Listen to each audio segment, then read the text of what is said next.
Hey everyone! Bank reconciliation is the process of making sure your QuickBooks records perfectly match your real-world bank statement.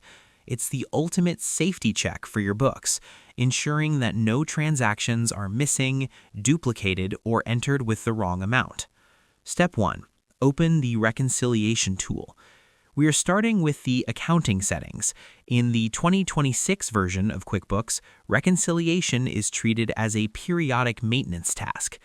Click the gear icon, Settings, in the top right corner. Under the Tools column, select Reconcile.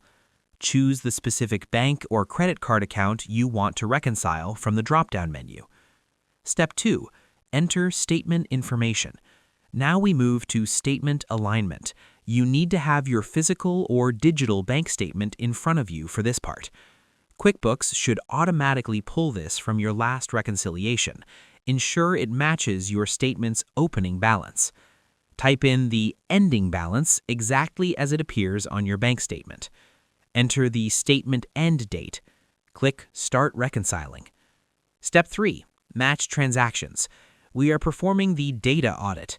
This is where you compare the list of transactions in QuickBooks against the list on your bank statement.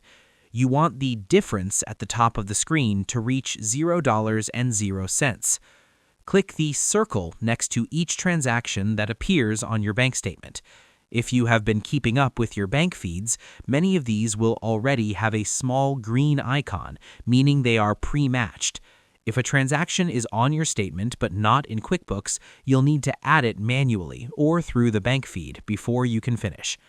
Step 4. Finish and review. We are finishing with ledger verification.